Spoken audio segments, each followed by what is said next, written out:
Today's readings for today's Mass are from the prophet Micah, chapter 2, verses 1 through 5, and Psalm 10 for the responsorial psalm, and the Gospel of Matthew, chapter 12. One of the things that we see in the first reading from the prophet Micah, one of the minor prophets, is that his pleas are those of Amos and Hosea for the people to repent. And he wants them to return to God. And he's not doing this out of some kind of meanness. He does not hide his disgust and outrage at the dishonesty of those in power with their plans of iniquity against their own neighbors.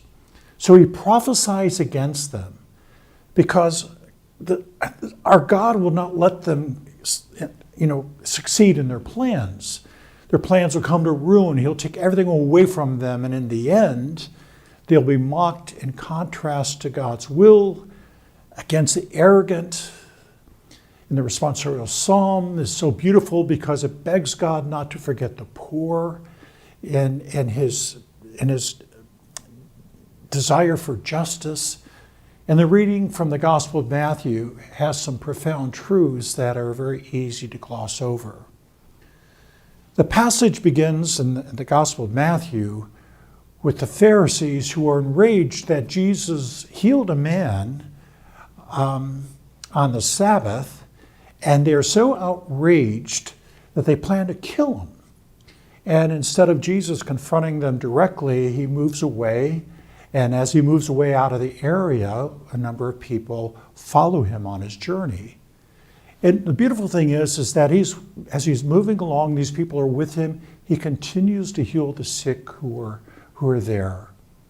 And he tells those that are that have been cured and healed not to make them known to anyone. And there's a reason why Matthew does that, is because it's a way of showing how Jesus doesn't want to glorify himself, but for people to see that he's the one that has been sent by God to bring them hope. Now there's two phrases that stand out in the gospel that really caught my attention that I'd like to expand with you. So the two phrases are, he'll bring justice to the Gentiles and justice to victory. And what does that justice mean in the biblical sense? Justice, commonly used in a legal sense, doesn't really capture the biblical sense of justice. The Hebrew word zedek, or the Greek word dika, and the Latin term justitia all express the right conduct of life, that a person's living virtuously before others. And so Matthew inserts the prophecy of Isaiah to link the Father's love to Jesus, his servant, who is kind and merciful, concerned about the poor and the needy.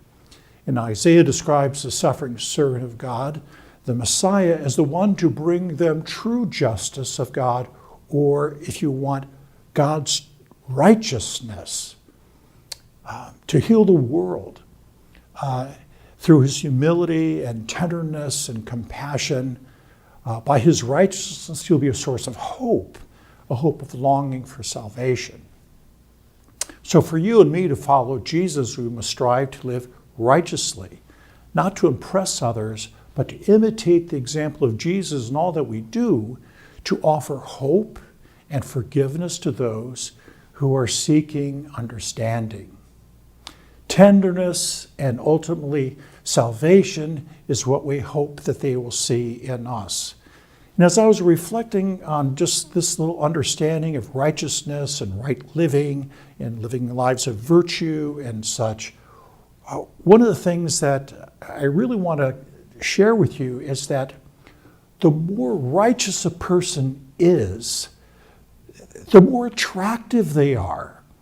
We call it holiness, we could call it godliness, all those different types of things. But if we are truly growing in the righteousness of God, in justice, we're living the truth of the gospel, we're trying to allow the gospel to be enfleshed in us, and people will find in us an attractiveness, not a stodginess, not a I'm better than thou or any of that type of thing when we think of being righteous, but rather a welcoming heart, a tenderness that drew people to Jesus. And that's the evangelization that the world needs, to see in honest believers, disciples of Jesus, that attractive spirit of love and forgiveness and mercy and understanding that basically, as Jesus says to us, he loves us. People will see in us that we love them. And ultimately, that is the best and most beautiful way of proclaiming the gospel. So reflect on that. Am I a just person? Am I a righteous person? Do I strive to live the truthfulness of God? Think about it. God bless you.